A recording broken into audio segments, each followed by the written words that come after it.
হরে কৃষ্ণ, জয় শ্রী হরি নারায়ণ।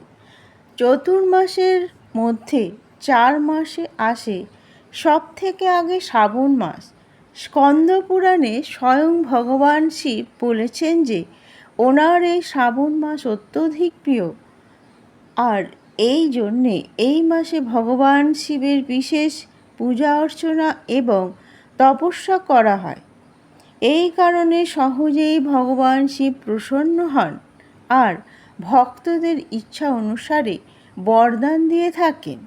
তো চলুন আজকে এই ভিডিওতে জানাই যে শাস্ত্র অনুসারে শ্রাবণ মাসের ব্রত বিধি কী আছে, এই মাসের নিয়মের পালন কিভাবে করা দরকার, কি খাওয়া দরকার আর কি কি ছেড়ে দেওয়া দরকার, এই মাসে কোন কার্য করতে নেই এবং শ্রাবণ মাস পালন করলে কি কি লাভ হয় মনুষ্য জীবনের, এবং এই মাসে আর কোন ধরনের বিশেষ পরব এবং ব্রত করা হয়, এই সব বিষয়ে আজ আমি আপনাদের সামনে পরিচর্যা করব। আজকের এই ভিডিওই পুরো উপযোগী হবে আপনাদের, অতএব শেষ পর্যন্ত এই ভিডিওটিকে অবশ্যই দেখবেন। তো চলুন আজকের এই শ্রাবণ মাসের বিশেষ ভিডিও আরম্ভ করি। সব থেকে আগে আমি বলছি, বৈদিক পঞ্চাঙ্গ অনুসারে এটি 5 মাস। এই মাসে আসন্ন পূর্ণিমা শ্রবণ নক্ষত্রতে পড়ে, আর এই জন্যে এই মাসকে শ্রাবণ বলা হয়। এছাড়া ভগবান শিব বলেছেন যে এই মাসের মহত্ব এতটাই অধিক যে ওর শ্রবণ করা মাত্রই সমস্ত সিদ্ধিগুলি প্রাপ্ত হয়ে যায়। এই জন্যে এই মাসকে শ্রাবণ মাস বলা হয়েছে। এই মাস আকাশের মতো অত্যন্ত নির্মল, তাই এই মাসকে নভা নামেও জানা যায়।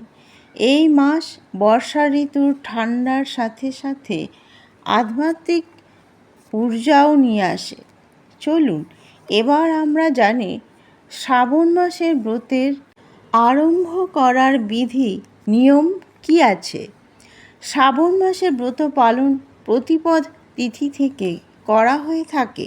শ্রাবণ মাসের প্রথম দিনেই ব্রহ্ম মুহূর্তে ভোর 4:10 থেকে 4:51 সূর্যোদয় 5:31 পর্যন্ত প্রাতঃকালে ভগবান শিবের প্রথম পূজা এবং সংকল্প নেওয়ার সময় ভোর 4:30 থেকে 5:30 পর্যন্ত। এই কারণে সকালে বা ভোরে ব্রহ্ম মুহূর্তে উঠে যেতে হবে। স্নান করে নিজেকে শুদ্ধ করতে হবে। প্রথম দিনেই সম্পূর্ণ স্নান করতে হবে, মাথা থেকে পায়ের আঙুল পর্যন্ত। স্নানের পরে স্বচ্ছ বস্ত্র পরতে হবে। যদি সাদা বস্ত্র হয় তো শ্রেষ্ঠ হবে। এরপরে ঘরে পূজার স্থানে, মন্দির যেখানে আছে সেই জায়গাকে স্বচ্ছ করে নিতে হবে। পুরো স্থানকে গঙ্গা জল ছিটিয়ে পবিত্র করে দিতে হবে। এর পরে ভগবান শিবের জন্য কিছু মিষ্টি ভোগ অর্পিত করতে হয়। এবার মন্দিরে কিংবা পূজাস্থানে ভগবান শিবের প্রতিমা অথবা চিত্রের স্থাপনা করতে হয়। ওনাকে স্বচ্ছ আসনে স্থাপিত করতে হবে। তারপর ওনাকে আহ্বান করে ঘরে অথবা জীবনে আমন্ত্রিত করতে হবে। পঞ্চাক্ষর মন্ত্রতে জপ করতে করতে ওনার পূজা করতে হবে। যদি শিবলিঙ্গে অথবা প্রতিমা থাকে তো তাতে 5টি জিনিস যেমন দুধ, দই, ঘি, মধু এবং সিদ্ধি দিয়ে অভিষেক করে, শেষে গঙ্গা জল দিয়ে অভিষেক করে বস্ত্র দিয়ে স্বচ্ছ করে দিতে হয়।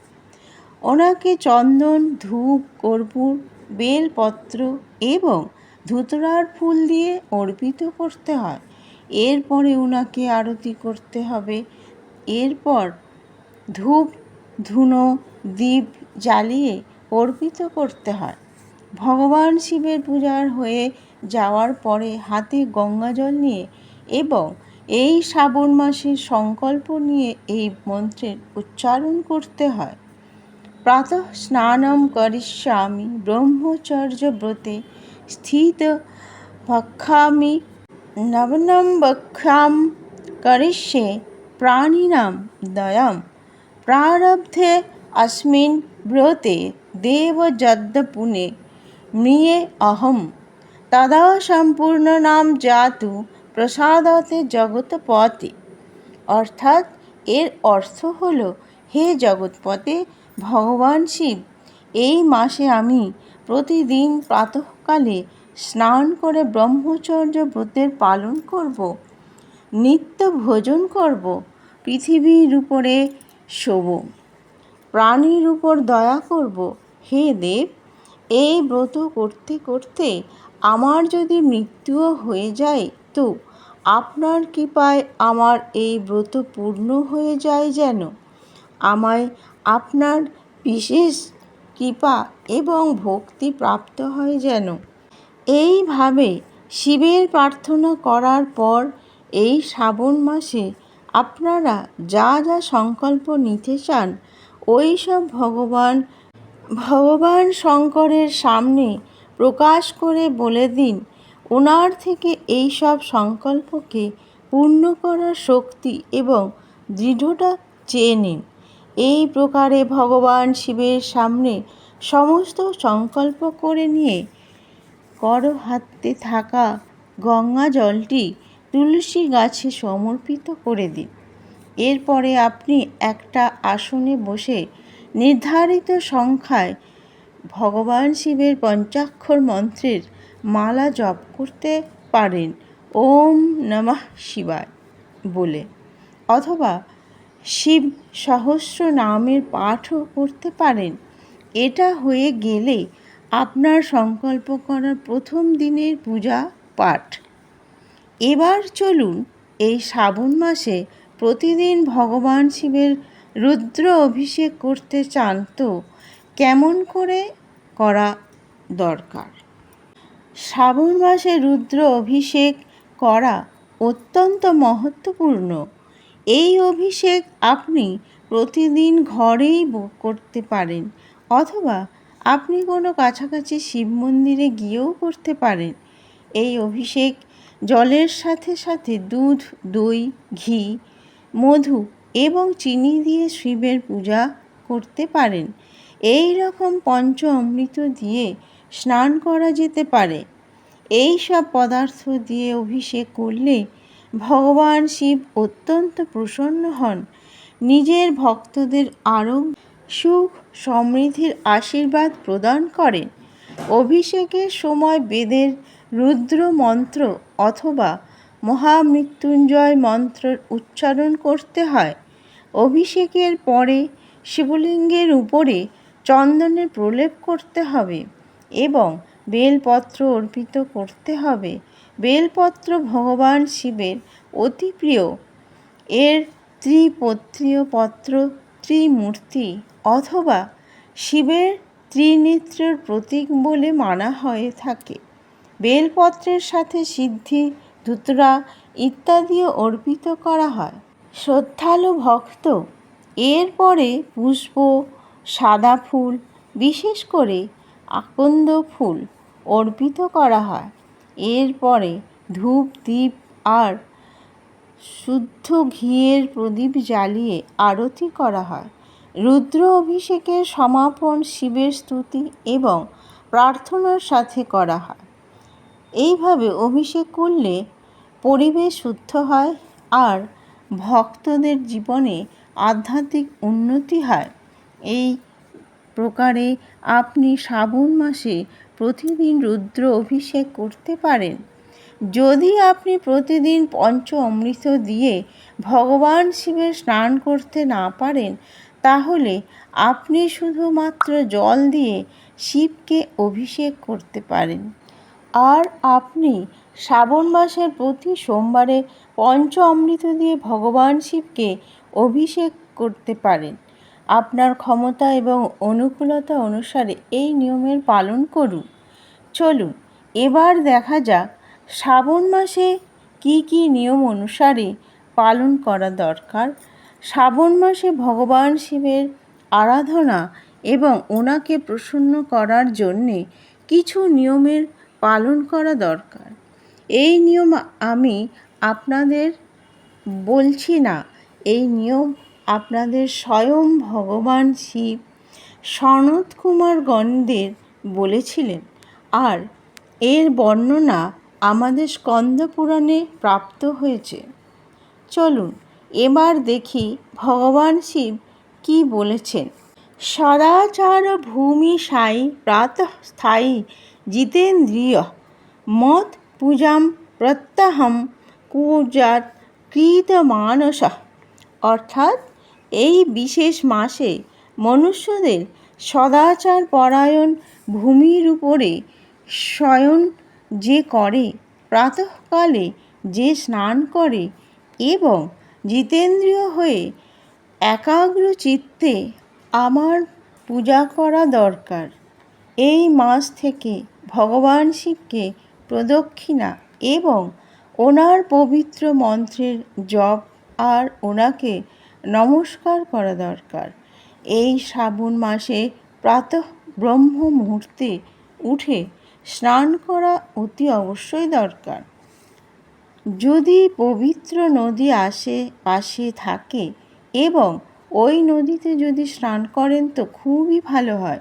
আর যদি না থাকে তো আপনি যে জল দিয়ে স্নান করবেন ওই জলে গঙ্গা জল কিছুটা মিশিয়ে নেবেন, অথবা সমস্ত পবিত্র নদীকে আহ্বান করে স্নান করবেন।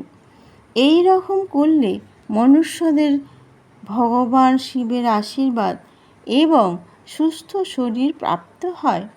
যদি সম্ভব হয় তো নক্তব্রতের পালন করা দরকার। নক্তব্রত হলো দিনের বেলায় একবারই ভোজন করা।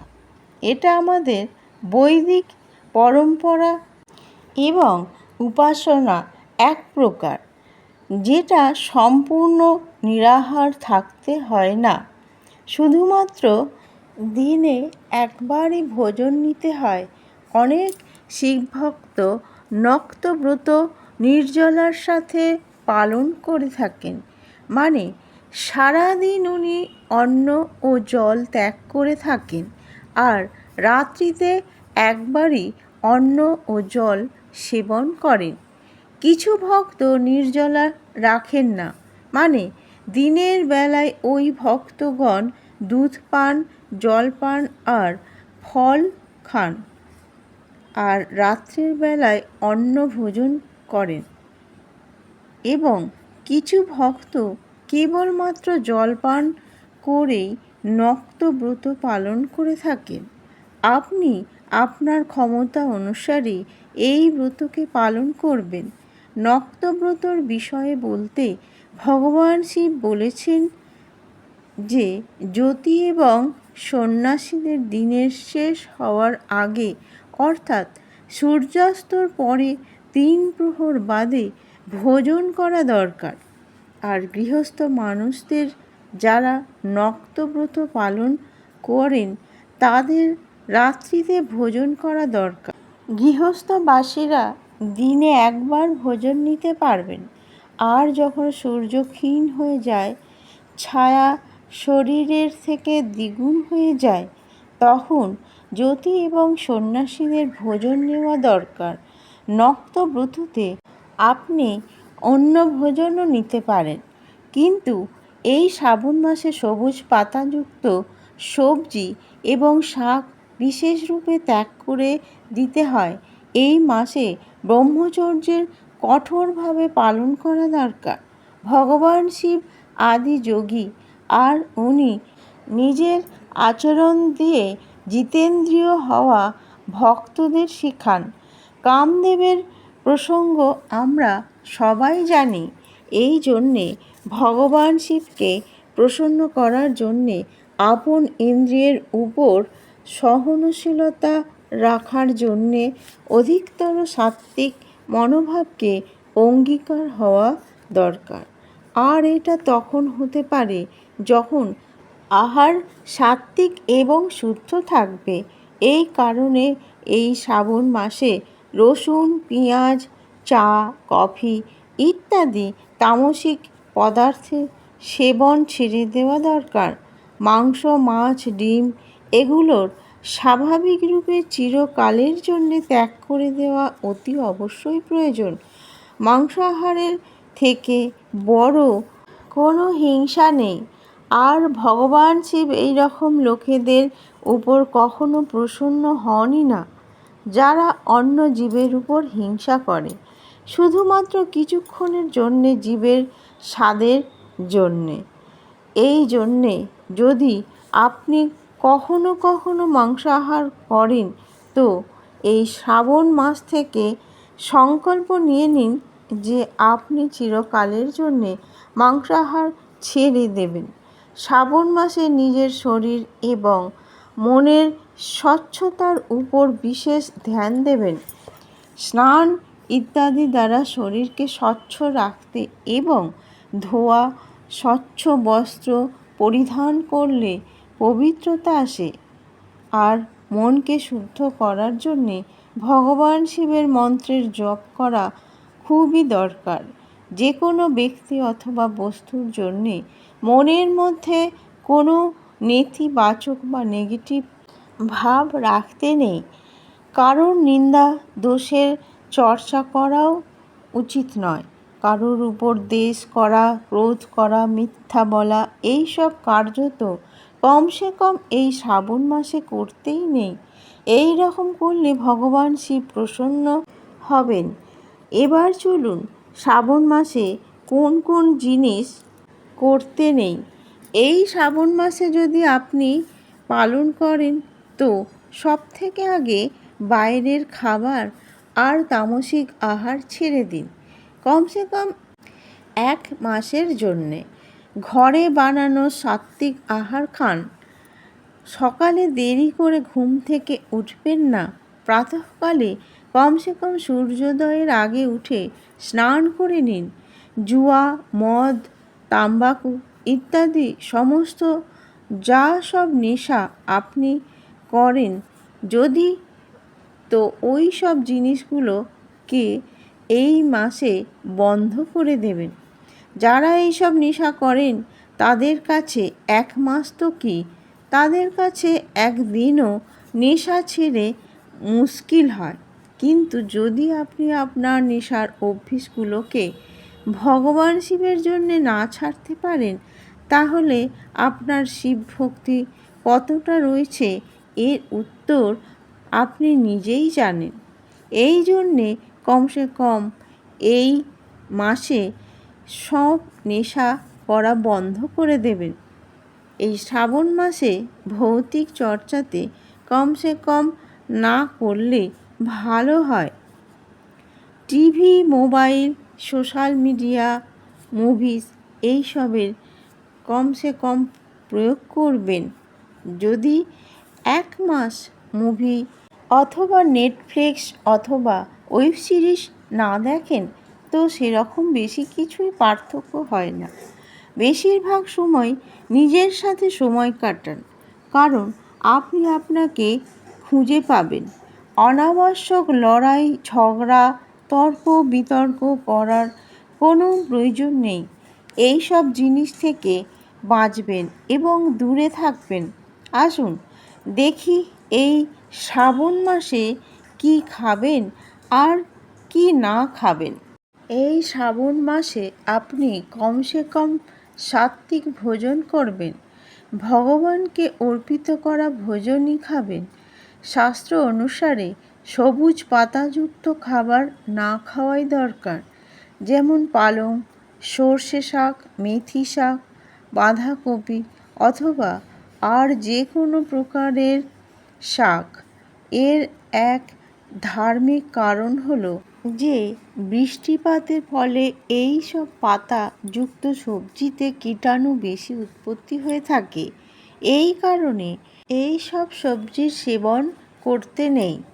এই সময় আপনি ধনেপাতা, পুদিনা পাতা আর কারি পাতা খেতে পারেন। এই মাসে বাসি ভোজনও খাবেন না। এই বাসি খাবার তামসিকতাকে ভাব বৃদ্ধি করে দেয় বলে বলা হয়েছে। ফ্রিজে রাখা খাবার পরের দিন খাওয়া যে অভ্যেস রয়েছে কমসে কম শ্রাবণ মাসে খাবেন না। এছাড়া মাংসাহার, রসুন, পেঁয়াজ, মাশরুম তৈরি করা খাবার তামসিক খাদ্য হয়। এই জন্যে ওইসব খাবার খাওয়া দরকার নেই। বেশি তেলে ভাজা, অত্যন্ত ঝাল এবং মশলাদার খাবার আর বেশি তেতো ভোজন নেওয়ার দরকার নেই। একবার তেলে বারবার ভাজা জিনিস না শুধু আহারেরই পোষণ তত্ত্বকে নষ্ট করে দেয়, বরঞ্চ আমাদের মানসিক চেতনাকেও নষ্ট করে দেয়।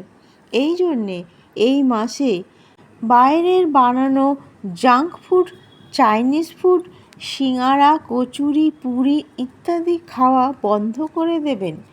এইগুলো আপনাদের স্বাস্থ্যের পক্ষে ক্ষতিকারক। কিছু লোক এই মাসে বেগুন এবং মূলোকেও বর্জিত বলেই মানে। যদি আপনি এই মাসে নক্ত ব্রত করেন তো দিনের বেলায় একবার অন্ন ভোজন নিতে পারেন, কিন্তু আপনি যদি দিনে একবারই ভোজন করেন তো চেষ্টা করবেন এই ভোজন সাত্ত্বিক এবং হালকা ফুলকা খাবার যেন হয়। কারণ রাত্রিতে যদি ভোজন করে শুয়ে পড়েন তো আর পাচন আপনার শরীর শিথিল হয়ে পড়বে।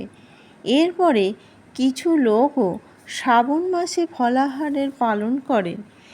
এইতে দুধ, ফল, কন্দমূল, শুকনো খেজুর, ফলের রস, দুধের তৈরি যুক্ত খাবার নিতে পারেন। এতে একাদশীর আহার নিতে পারেন। এই সব খাওয়ার পেছনে কারণও রয়েছে। এই খাবারগুলো খেলে মনের আধ্যাত্মিক চেতনা, মানসিক শান্তি এবং অধিক জপ প্রবৃত্ত হতে পারে।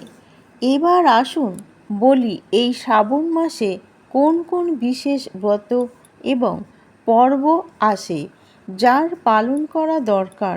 স্কন্দ পুরাণ অনুসারে ভগবান শিব বলেছেন যে এই শ্রাবণ মাসে আসা প্রত্যেক তিথি খুবই গুরুত্বপূর্ণ আর প্রতিদিনই কোনো না কোনো ব্রত আসে।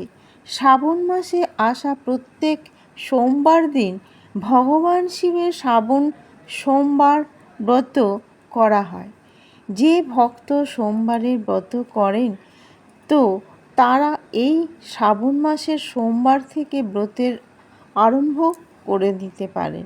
এছাড়া এই শ্রাবণ মাসের প্রত্যেক মঙ্গলবার দিন মঙ্গলা গৌরীর ব্রত করা হয়। এই ব্রত দেবী পার্বতীকে সমর্পিত করা হয়। প্রত্যেক বুধবারে বুধ দেবতার ব্রত আর গুরুবারে বৃহস্পতি দেবের ব্রত করা হয়। শুক্রবারে জীবন্তিকা ব্রত এবং শনিবারে শনিদেব তথা নরসিংহদেবের ব্রত করা হয়। প্রত্যেক রবিবারে সূর্য নারায়ণের ব্রত করা দরকার। এরপরে শ্রাবণ মাসের শুক্ল পক্ষের দ্বিতীয়া তিথির দিন ঔদুম্বর ব্রত করা হয়। শুক্লপক্ষের তৃতীয়ার দিনে গৌরী ব্রত আসে। শুক্লপক্ষের চতুর্থী দিনে দুর্গা গণপতি ব্রত করা হয়, যাকে বিনায়ক চতুর্থী ব্রত বলা হয়। শুক্লপক্ষের পঞ্চমীর দিনে নাগ পঞ্চমী ব্রত করা হয়। শুক্লপক্ষের ষষ্ঠীর দিনে সুপদন ব্রত এবং শুক্লপক্ষের সপ্তমীর দিনে শীতলা মাতার ব্রত করা হয়। শুক্ল অষ্টমী চতুর্দশী তিথিতে দেবী পবিত্রা রৌপণ ব্রত করা হয়। শুক্ল ও কৃষ্ণ পক্ষ দুটি পক্ষের কুমারী ব্রত নক্ত ব্রত করা হয়। শুক্লপক্ষের দশমীতে আষাঢ় নামক ব্রত করা হয়। আর এই মাসে আসা দুটোই একাদশী তিথিগুলি খুবই মহত্বপূর্ণ, যেটাতে কামিকা একাদশী এবং পবিত্রা রোপণ একাদশী পালন করা দরকার।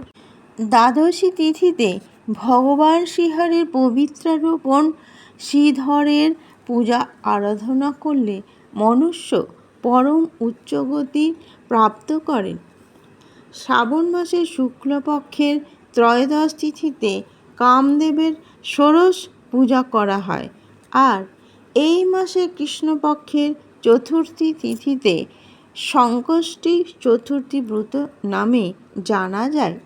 কৃষ্ণপক্ষে পঞ্চমীকে মানব কল্পাদি ব্রত করা হয়। শ্রাবণ মাসের পূর্ণিমা তিথির বিশেষ রয়েছে, এর জন্যে রাখি বন্ধন বলরাম পূর্ণিমা ও বলে মানা হয়। শ্রাবণ মাসের অমাবস্যায় বিশেষ পিঠেরও ব্রত করা হয়। কুশের গ্রহণ এবং বিষভের পূজা করা হয়। এই মাসে কৃষ্ণপক্ষের অষ্টমীতে শ্রীকৃষ্ণ জন্মাষ্টমী অত্যন্ত পাবন পর্ব আসে।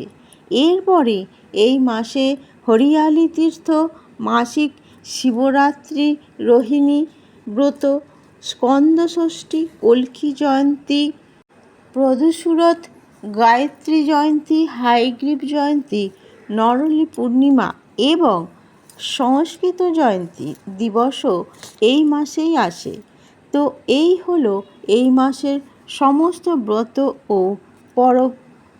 চলুন এবার দেখা যাক শ্রাবণ মাসের নিয়মের পালন করলে আমাদের কি কি লাভ হতে পারে।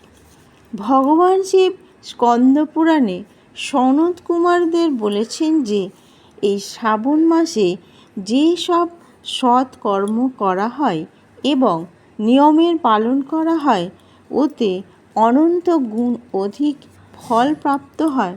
যে ব্যক্তি এই মাসে নিজের কোনো প্রিয় বস্তুকে ত্যাগ করে দেয়, সে এই পৃথিবী, লোক এবং পরলোকে লাখ গুণ বৃদ্ধি করে অনন্ত রূপে সেই জিনিস পুনঃপ্রাপ্ত করে নেন।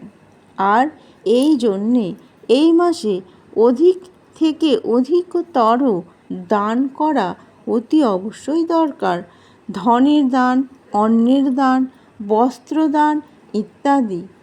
এই মাসে যে ব্যক্তি রুদ্র অভিষেক করে, তার মন্ত্র পাঠের অক্ষরের সংখ্যার এক এক অক্ষরের কোটি কোটি বর্ষ পর্যন্ত রুদ্রলোকে থেকে সম্মানিত হন। পঞ্চ অমৃত দিয়ে অভিষেক করার মনুষ্যদের অমরত্ব প্রাপ্ত হয়। যে মনুষ্য ভূমির উপরে শয়ন করে তার 9 প্রকারের রত্ন দিয়ে তৈরি করা কোমল বস্ত্র দিয়ে আচ্ছাদিত, 10 বালিশ যুক্ত রত্ন দিয়া খণ্ডিত হাতির দাঁতের অথবা চন্দন দিয়ে বানানো উত্তম পালঙ্ক প্রাপ্ত হয়। যে ব্যক্তি এই মাসে ব্রহ্মচারী ব্রত পালন করেন, তার বীর্যের দৃঢ় পুষ্টি হয়, ওর ওজ, বল আর শরীরের স্বাস্থ্যতা বৃদ্ধি পায়। যে ব্যক্তি নিষ্কাম হয়ে ব্রহ্মচারী পালন করেন, তার ব্রহ্মতত্ত্বের প্রাপ্ত হয়। আর যে সকামভাবে ব্রহ্মচারীর পালন করেন, তাকে স্বর্গ এবং দেবকন্যা প্রাপ্তি হয়। এই শ্রাবণ মাসে দিনে বা রাত্রিতে অথবা ভোজন করার সময় যে মনুষ্য মৌন ব্রত ধারণ করে, সেই ব্যক্তি মহান বক্তা হয়ে যায়। যে সমস্ত শাস্ত্রতে কুশল এবং বেদাঙ্গতে পারঙ্গত হয়ে যায়, ওর বুদ্ধি বৃহস্পতির সমান হয়ে যায়। মৌনব্রত ধারণ করা ব্যক্তিকে ব্রত করার শেষে ঘণ্টা এবং পুষ্প দান দেওয়া দরকার। এতটাই নয়, এই সবের উপর এই শ্রাবণ মাসের ব্রতের পালন করে মনুষ্য ভগবান শিবের বিশেষ কৃপা প্রাপ্ত করতে পারে, আর এই দুঃখে ভরা অসার ভবসাগর থেকে পার হয়ে যেতে পারে, এবং এটাই সবথেকে বড় লাভ হয়। যার কামনা আমাদের সবাইকে করা দরকার। তো বন্ধুরা, এই ছিল শ্রাবণ মাসের বিষয়ে সম্পূর্ণ বিবরণ। আশা করি আজকের এই ভিডিওতে বিস্তৃত বিবরণ শুনে আপনাদের জন্যে উপযোগী হবে। আর মনে হয় প্রথমবার শুনলেন, তো প্রথমবার যদি এই চ্যানেলে এসেছেন, এই চ্যানেলটিকে সাবস্ক্রাইব করে দেবেন আর নোটিফিকেশান অন রেখে দিন। এবং শ্রাবণ মাসের এই বিবরণ আপনাদের নিশ্চয়ই ভালো লেগেছে, তো লাইক করে দেবেন এবং কমেন্ট করে বলুন হর হর মহাদেব। ভালো থাকবেন, সুস্থ থাকবেন। জয় শ্রীকৃষ্ণ, রাধে রাধে, নমস্কার।